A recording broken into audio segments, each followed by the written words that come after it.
Okay, so the next video, I think is a video. I just have a list of all the messages that I'm getting, so I'm just putting them on a list and I'm checking them. So right now I'm going to the next one.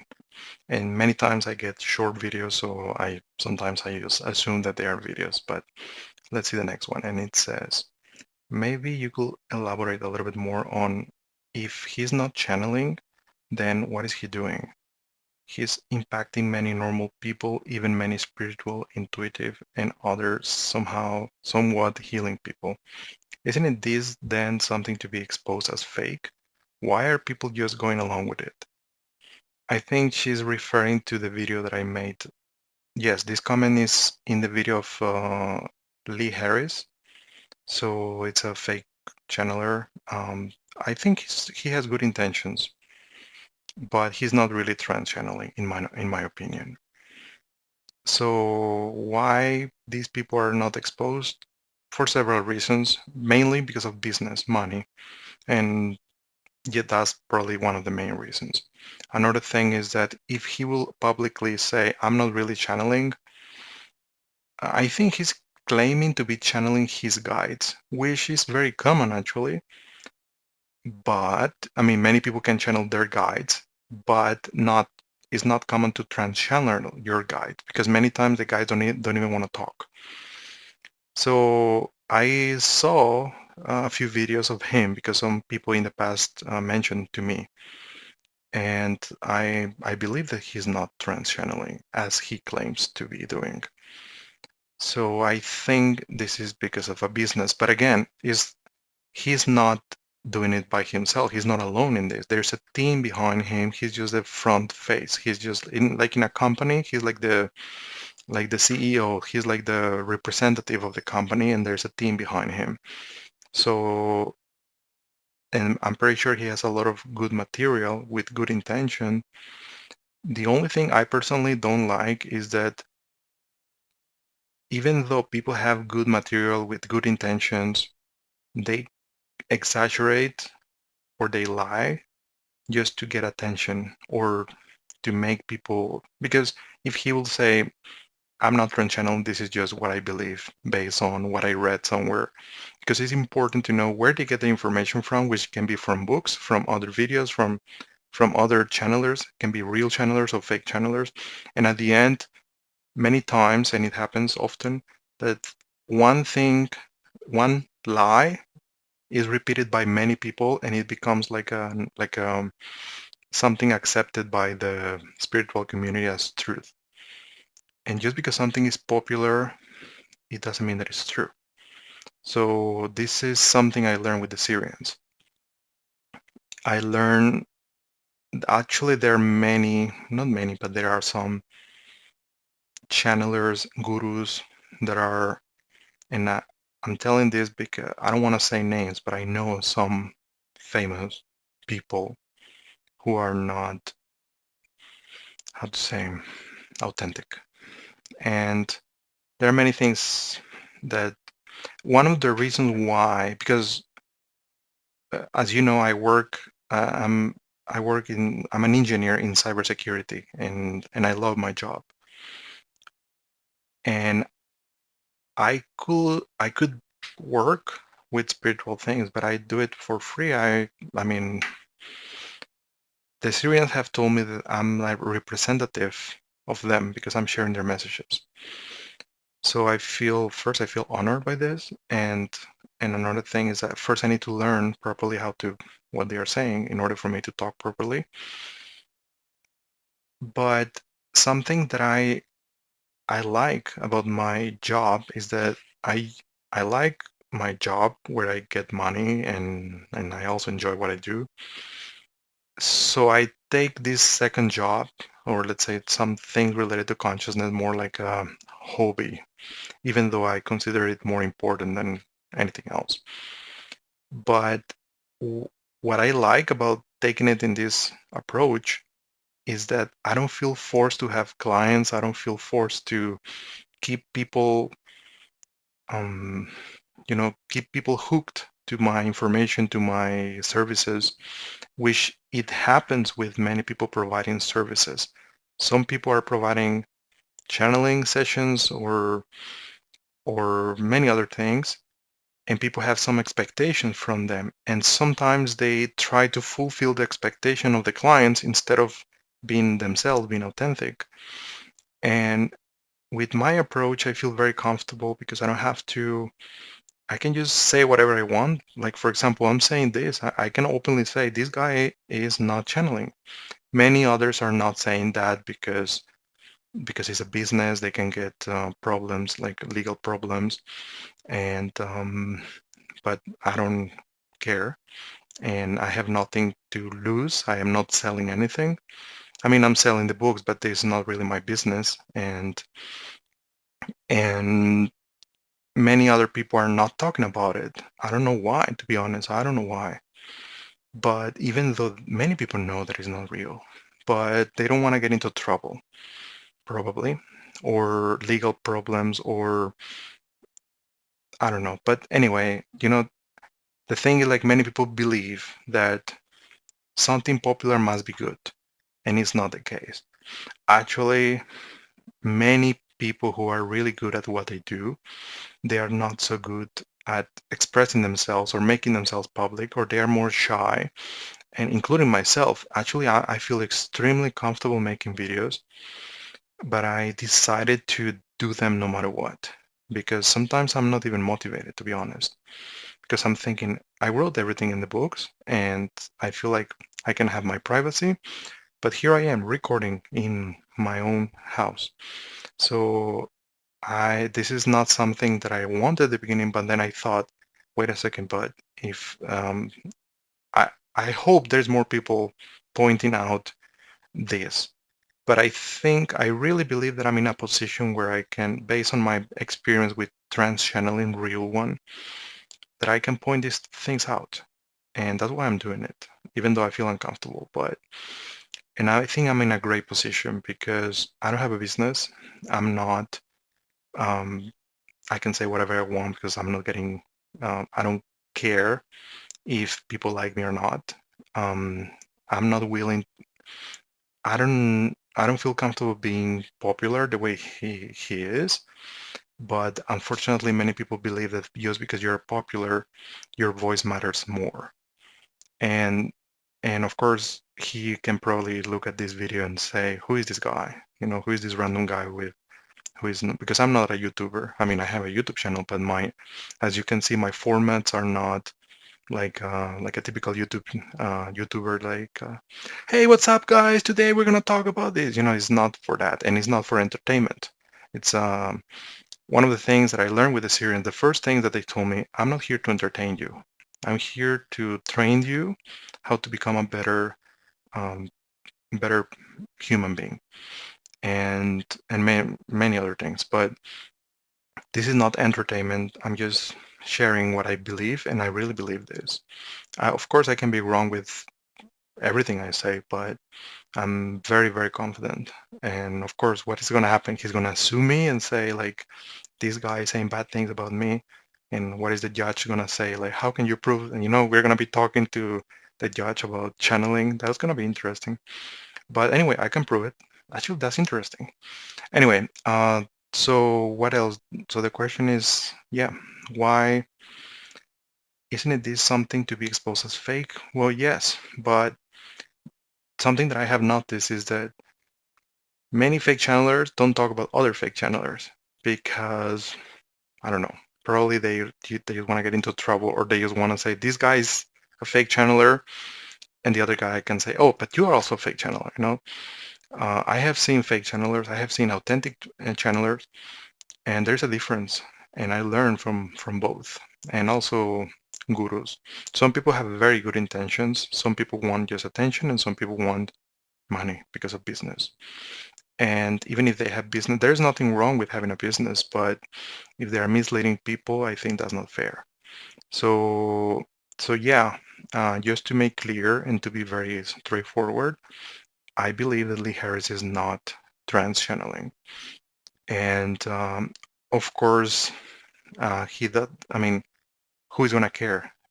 I am saying this, and not many people will get this message. So my my I'm I'm not trying to expose him. I'm just trying to guide people to understand that these things exist, and probably to avoid these kind of spiritual things that are not going to help them so much. But who knows? Maybe his information is going to help some people, and I think it is. But at some point, people will need more authentic information, and they get stuck because they believe that he's kind of like an authority in the spiritual world. And just because someone is popular doesn't mean that it's better. Eventually, I believe that someone who wants to get really into into something deeper, you really have to find different type of people, because usually those who are really good into giving you something deeper, they are not so popular. I mean, some of them might be popular, and it will be great if they are popular, if they are authentic. But if they are not, which is, I believe, in some cases, not all cases, but in some cases, which is this case, these kind of things happen. And what can we do? I can say that he's fake. Few more people can say that he's fake. And then what?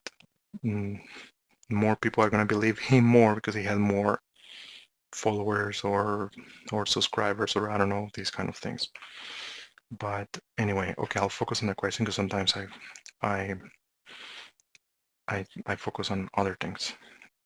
Another thing that I have noticed is that many people follow people like him, like Lee Harris, because they just want to belong, or have the feeling they belong to a spiritual community, or that they are doing something. Also, that I have noticed is that many people go to events, retreats, and many kind of spiritual events just because, believe it or not, and people who create events, they will tell you the same, because I have talked to some of them. Sometimes they just want to do something. They just want to go to an event, and whenever they see the opportunity, they just go, and they have this feeling that they belong. But the problem is, and that's not the problem. The problem is, like, they go back home and they continue with their lives, not applying what they learned. So I have seen it many times, that you go to an event, you learn certain things, but then you go home and you don't apply those things. And then later you come back to the same event or something similar, then you behave differently in that event, but then you go back home and you continue with your life as if nothing had changed. So I think what really it will be good to happen is that if you go somewhere, you learn something and you really apply it in your life. Because if you get knowledge, but we don't really apply it to our lives, then it's not, we're not really doing so much with that. Information is nice, but it can be only entertainment if we don't apply it in our lives, daily life. And unfortunately, this is something that at least I have seen a lot. And I have talked to people who prepare public events, and they mention something similar, that they have literally said, yes, many people just, not everyone, of course, but many people just want to be told what to do. Like, go here, do this, do that, and then they go home and they don't practice those things. But not everyone. But what I will advise is to really apply in your daily life whatever is useful for you. Another thing that I learned with the Syrians is that they told me many times, we are not here to entertain you.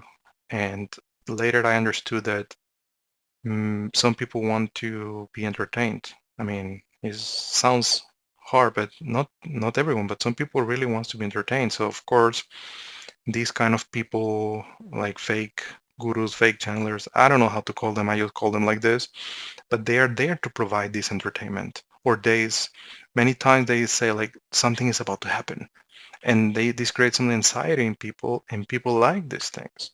So, and then they come back, nothing happened, but then later they say, oh, now I have the feeling something huge is happening, and they're like, again, they have this anxiety, and they just get used to it, and they like it. So I have seen this often, and it's just like a cycle. people providing information that is creating anxiety in people, or not anxiety, but that is not really, that is information, but is not really helping them, or it can help them, but they're not applying it into their daily life. So then it's actually just entertainment. And this is exactly what the Syrians told me. I'm not here to entertain you, because many times the Syrians told me, some of the information I'm going to tell you is going to sound boring, but remember, I'm not here. I'm not your clown. I'm not here to entertain you. And it took me some time to understand that, but it's actually, the thing is, like, sometimes we are so used to entertainment that we expect entertainment, and if we don't get it, we think that it's boring. But in my experience, the deepest learning I have obtained is not necessarily related to entertainment. Something that I have noticed is that many people use specific words like quantum. I think quantum is very popular, vibrations, energy, which these are like nice words, but I think they became extremely popular, that whenever there's someone saying these words, it sounds cool. And and also something that I have noticed, that many people don't question the channelers or the entities or the gurus. Like, why you cannot question what they say, because otherwise they see as something negative. It sounds more like a religion or like dictatorship, where whatever they're being said, you have to listen to it and don't question it. But that's pretty much, it's like in the religion said, if you question the words of the Bible, then it's blasphemy. But that's just one way of controlling the information, and not, it's basically manipulation. So this type of new age thing is, in this way, is becoming like a religion. But it really depends how you approach this. I'm not trying to say everything is bad, everything is good, not everything is black and white. I'm just saying that on purpose, this information has been infiltrated to insert. It's like, for example, whenever there is a protest, and the government or whoever is on the other team, they want to invalidate the protest, they bring their own people, they put them inside the protest, they make a mess, they fight with others, they destroy things. The media is focusing on those people, and therefore the protest looks like it's like a violent, and that's how to invalidate something. So something similar can happen, and I believe is happening with spirituality. They're putting people inside groups on purpose, or maybe not on purpose. I mean, some people are following the infiltrated people, and then they are just believing everything without questioning, and it's kind of deviating um, things to a different, let's say, to a different perspective, where it's not really helping people with applying things into their lives. Or sometimes information is distorted, or they're just accepting things as truth just because many gurus are talking about it, when in reality, I think it's important to question everything, and even if it's coming from an entity. Because, for example, I disagree with some things from Bashar, and I think he's one of the most popular entities talking through channeling. And I was talking to other beings about this, and they agree with me, actually.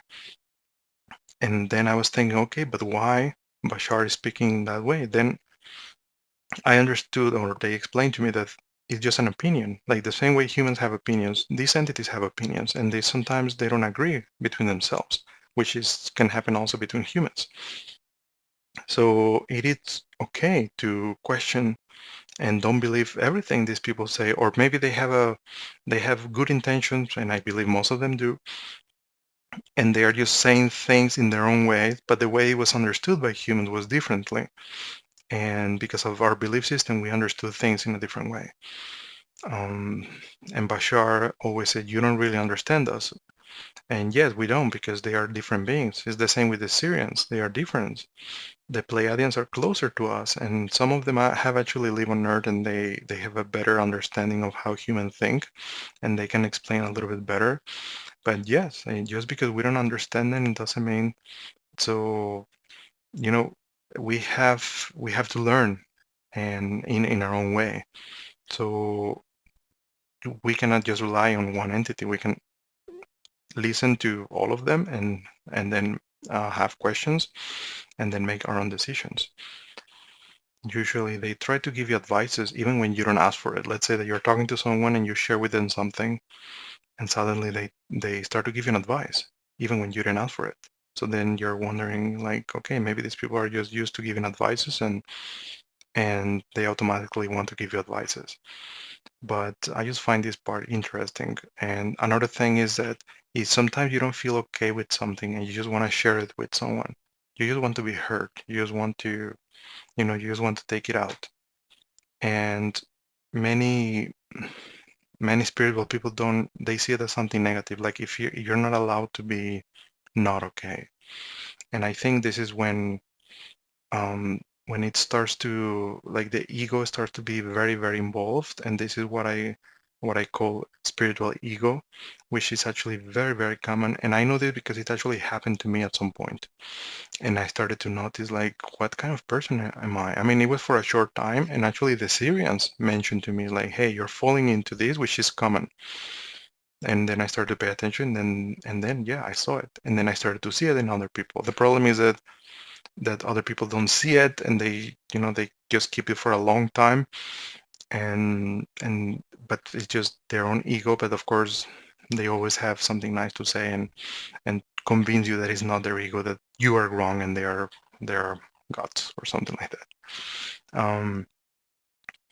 Also, something that I have seen in my experience is that many channelers, sometimes they don't have an easy life because they are different, and I'm talking about trans channelers.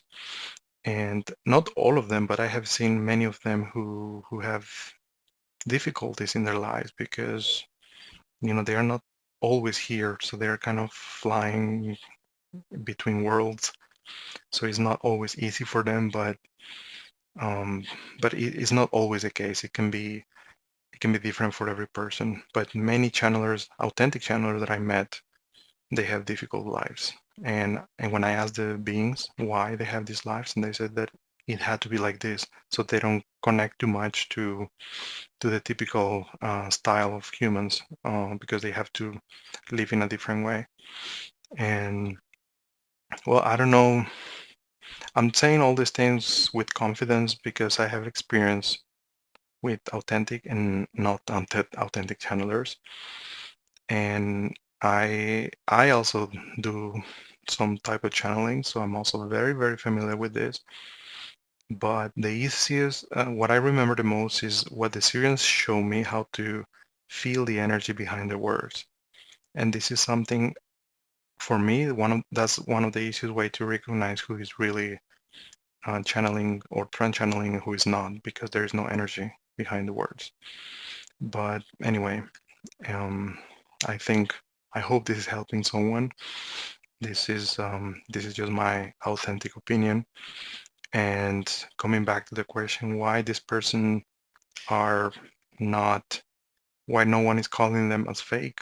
Well, I really hope that more and more people question, even me. I mean, just the thing is that many times we see someone speaking and we take everything as truth, or you can like someone or dislike someone, but we can just take few parts and say, I like this, I don't like this, or I agree with this and not with this. But we automatically go into, this person is great because I like everything about this person, or but if there's one thing that you don't like about this person, you dislike everything about that person. But not everything has to be black and white. We can just say, for example, there are many channelers that they're good channelers, but probably you don't like their personality, and that's totally fine. But at least you can be aware that they are good at what they do. Or even this guy, Lee Harris, he knows how to speak to the public nicely, even though he's not trans-channeling, but he knows how to present something, which is also a good skill, a good quality, and maybe he had very good material. So we cannot just discard everything and say everything is black, everything is white. Maybe he has good things to share. So even though he's not trans-channeling, Maybe he's doing it for a reason, and maybe that's the way it works for him and for his team, because I'm pretty sure he's not alone. But there are many other gurus, famous ones. Just think about any guru that you think they're famous or who are doing well. It can be, it's possible that that is mainly marketing. So think about it. Just remember this. Just because someone is popular, it doesn't mean that it's better. This is also something I learned because um, and I can say this publicly, I believe from all channelers, Christina Hill, the one that is channeling the Syrians, the Syrians that I talk to most of the time, I believe she's the best channeler I know. And I know how she lives. I mean, she's really working on herself a lot. And she's not very popular, but she's the most authentic channeler I know. Otherwise, I would not work with her. Um, I was with the Syrians talking through her body, and I know she's authentic, like really authentic, but she's not popular like Bashar. And this is one example of why some channelers are not. Uh, this is one example of something that is not popular. Is not always. That not everything that is popular it means automatically better. But anyway, I'm making this video very long. I hope this video is helping someone, and well, that's all for today. So see you in the next video.